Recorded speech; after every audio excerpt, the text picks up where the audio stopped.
He had smirked when the lawyer finished reading it.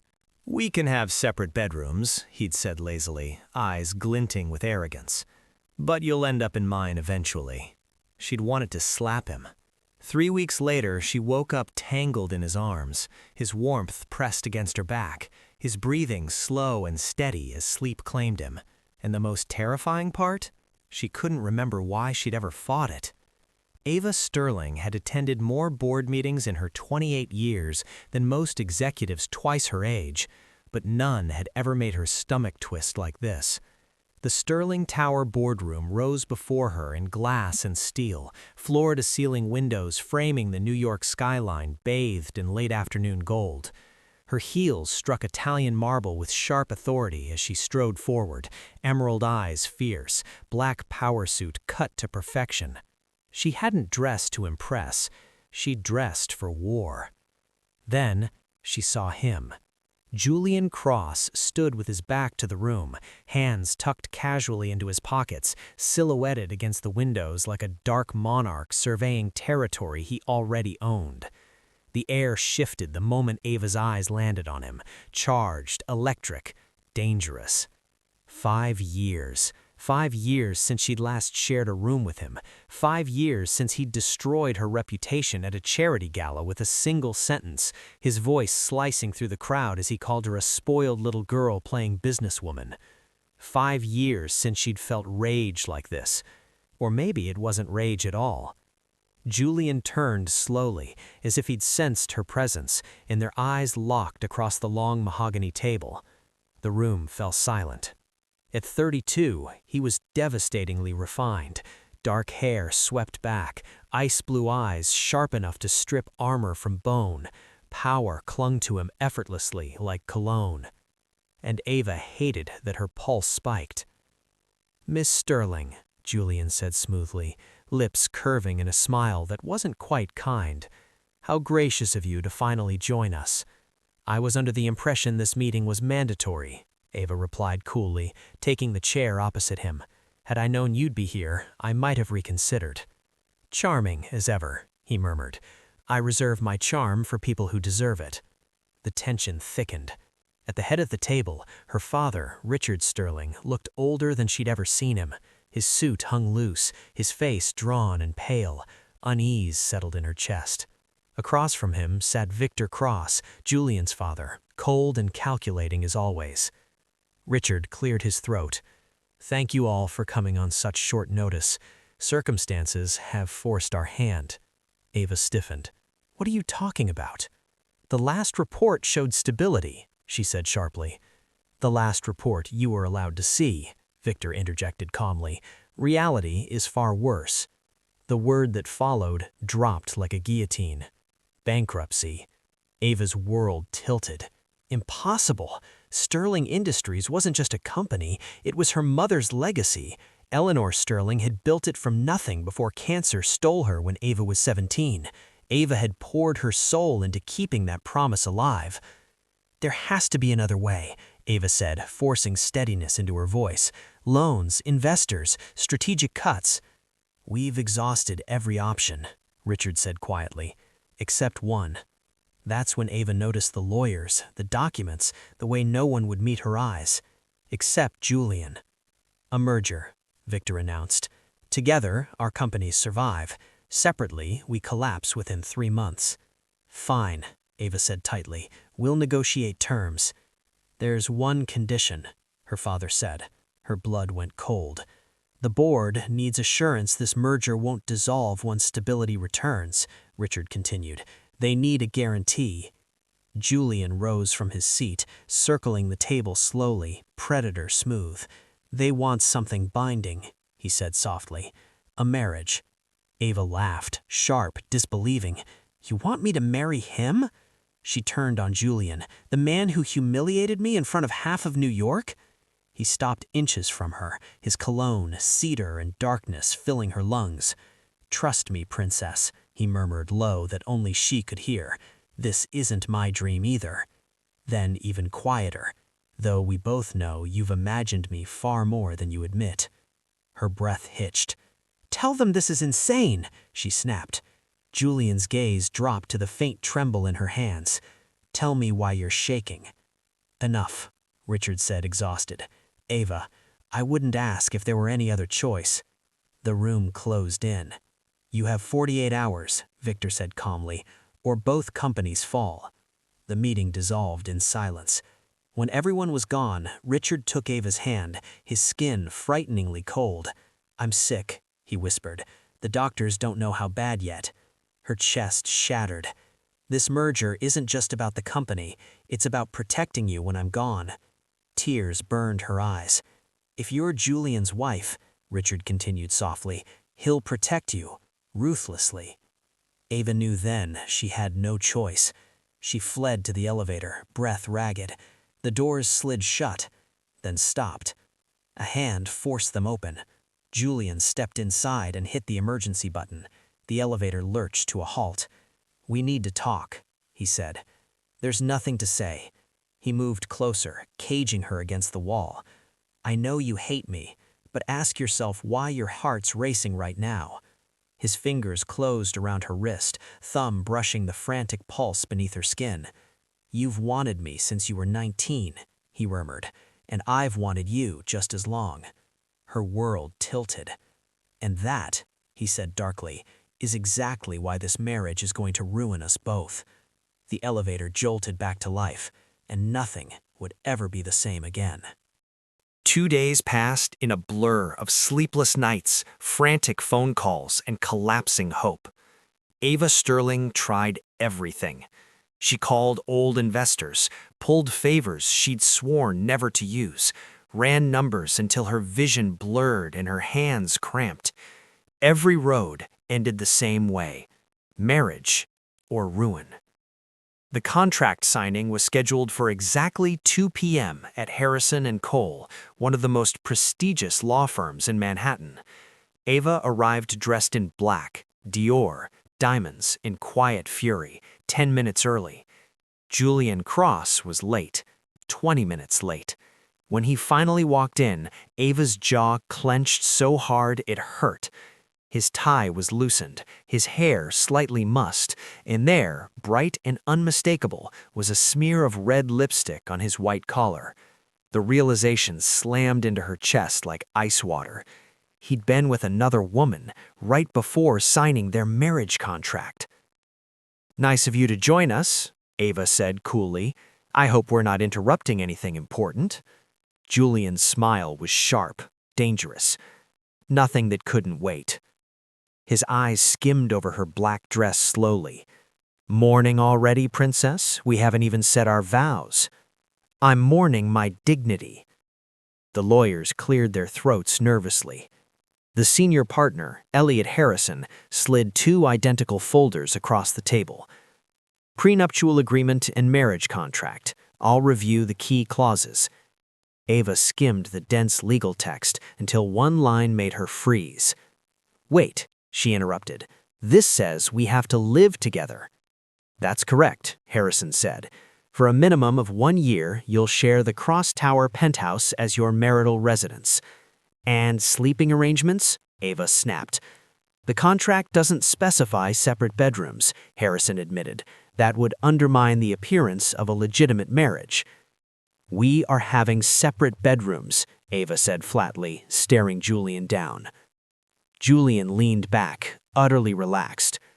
"We can have separate bedrooms," he said softly. Then his voice dropped.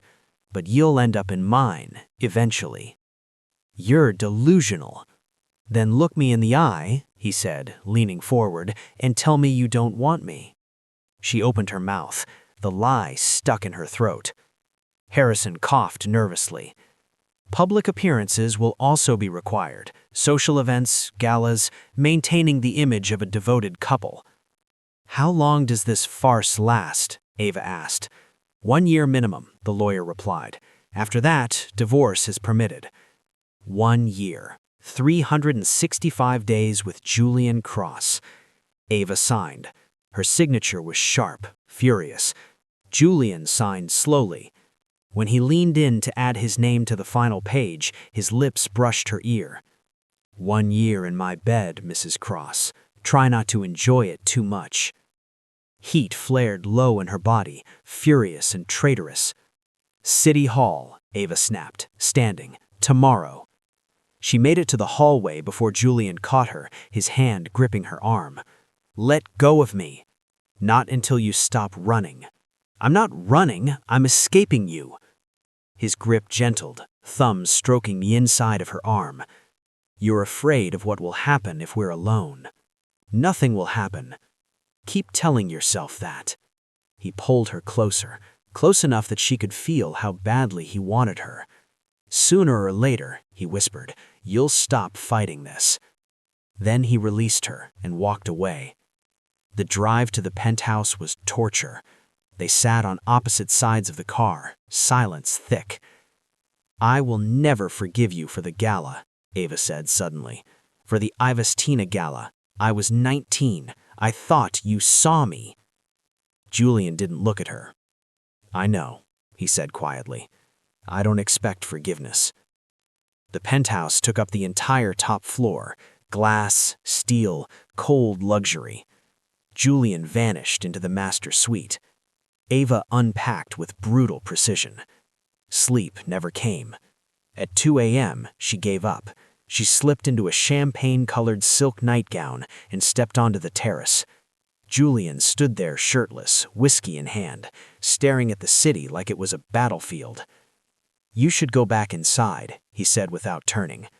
"What if I don't want to?" He turned. His gaze darkened instantly. "Don't play games," he warned. "I want answers," Ava said. "Why did you humiliate me?" "All I did was admire you," she whispered. Julian crossed the distance in 2 strides, cupping her face gently. "You were innocent, and I was broken." He kissed her. Slow, devastating. Her control shattered. "I want you," she gasped. His phone buzzed. Once. Again. He swore softly, stepped back and answered. "I told you never to contact me here. She can't know. Not yet." Ava's blood turned to ice. She walked away before he could see her tears. The next morning, Julian was gone. A message awaited her. Kennedy Center Gala, tonight, first public appearance. Ava spent the day researching the name she'd overheard. Serena Vale, billionaire CEO, Julian's former partner, and possibly much more. For the gala, Ava chose gold, daring, dangerous. Julian froze when he saw her. "You wore that to torture me." "Good, consider it payback." Then Serena appeared, red gown, predatory smile. "Congratulations on the wedding," Serena purred. Julian's hand tightened on Ava's waist. "Whatever you want to say, you can say in front of my wife." The word wife made Ava's heart betray her. Serena's smile turned venomous. "She doesn't know yet," Serena said softly. "Enough," Julian warned. Later, on the dance floor, Julian pulled Ava close. "I want you," he said honestly. "Marrying you might save me, or destroy me." Then he kissed her, right there in front of everyone, claiming, desperate, "You're mine now, and I protect what's mine." 3 days later, the board accused Ava of embezzlement. Her world collapsed, and Julian Cross declared war. 3 days after the City Hall wedding, the board called an emergency meeting. Ava Cross arrived early. She told herself marriage hadn't softened her, that she was still the same woman who had fought tooth and nail to protect her mother's legacy. She was wrong. The room was full. Board members from both companies, their faces tight, guarded, almost eager. Her father sat at the head of the table. He looked destroyed. "What's going on?" Ava demanded. The firm's legal counsel stood. "Evidence has surfaced suggesting serious financial misconduct within Sterling Industries." Ava scoffed. "That's absurd." $3 million, the lawyer continued, sliding a folder across the table, redirected to offshore accounts in the Cayman Islands, authorized using your credentials. The world tilted. Ava opened the folder with shaking hands. Her signature, her access codes, her name, perfectly forged. "This is fake," she whispered. "Someone's framing me." "The evidence has been verified," a board member sneered. "The question is whether we pursue criminal charges or simply remove you." "This is bullshit." A voice cut through the room like a blade. Julian. He stood at the far end of the table, eyes glacial. "Someone is framing my wife," he said, "and instead of finding the culprit, you're sharpening knives." He moved behind Ava, hands settling on her shoulders, protective, possessive. "I demand an independent investigation." The board voted anyway. Ava was suspended, stripped of authority, locked out of everything she'd built. She barely made it to the elevator before she broke. By the time Julian reached the penthouse, crystal lay shattered across marble floors. "They think I'm a thief. Even my father looked at me like he didn't recognize me." Julian reached for her. She shoved him back. "How do I know you didn't do this?" she screamed. "How do I know this marriage wasn't just another way to destroy me?" Pain flashed across his face, real and raw. "I know who did this," he said quietly, "and I will burn their world down." "Why do you care?" she demanded. "Because you're mine." His phone rang. He ignored it. It rang again. He answered. His face went blank. "Pack a bag," he said when he hung up. "We're leaving." The yacht. The yacht was massive, black, and ominously named the Abyss. No crew, just them. For the first time in weeks, Ava could breathe. That night, Julian told her everything. About his mother's death, about his father turning cold, about building walls so high no one could hurt him again. "And then I met you," he said softly, "and you terrified me." The storm hit after midnight. Thunder, waves, panic clawed Ava's chest. She couldn't breathe. Julian wrapped her in his arms. "I've got you," he murmured. "I won't let anything happen to you." The storm raged. They didn't. They made love slow and desperate, fear and need colliding into something that felt like truth. For the first time, Ava believed him. The message. Morning light filtered into the cabin. Julian was in the shower. His phone buzzed. Ava glanced at it and froze. Unknown number. "Time is running out, Cross. Deliver what you promised, or Ava pays the price." Her blood went cold. Julian stepped out, towel slung low. "What did you promise?" Ava asked, holding up the phone. Silence. Then the truth poured out. He'd made a deal with Serena Vale months ago, a hostile takeover. He'd agreed to provide access. Before Ava, before the merger, before everything changed. "I fell in love with you," he said simply, and suddenly none of it mattered. "But I'm the one paying for it," Ava whispered. Serena wanted Sterling's distribution networks, her mother's proprietary tech, and she was willing to destroy Ava to get it. Ava pulled away. "I'm not your pawn," she said. "You don't get to protect me by lying." Before he could answer, an engine roared. Julian's face went hard. "She found us." Serena. Serena Vale boarded the yacht like she owned it. White linen, cold smile, 2 bodyguards. "What I want," Serena said smoothly, "is what your husband promised me." Then she dropped the bomb. "The marriage was part of the plan," Serena said sweetly. "My idea." Ava looked at Julian. Guilt, fear. "Is it true?" she whispered. "It was, before I knew what she really was." Serena smiled. "Ask him about your father," she said softly. "Ask who's really making Richard Sterling sick." The world collapsed. Julian confessed. Ava's father was being poisoned. Arsenic, slowly, deliberately. Serena had orchestrated everything. Ava shoved Julian away. "You knew," she cried, "and you didn't tell me." "She threatened to kill you," he shouted back. "What was I supposed to do?" Ava turned away, shaking. "I need space." Behind her, Julian made calls, prepared for war. Ava didn't sleep. She sat on the edge of the yacht's cabin bed, knees pulled to her chest, staring at the dark water outside the window. Every truth Julian had confessed replayed in her mind like shattered glass. The marriage, the takeover, her father, poisoned. Her chest burned with rage and guilt. How had she missed it? The fatigue, the trembling hands, the weight loss. Julian stood at the door, silent. "I need to see him," Ava said finally. "Now." "It's not safe yet." She turned on him, eyes blazing. "You don't get to decide that anymore."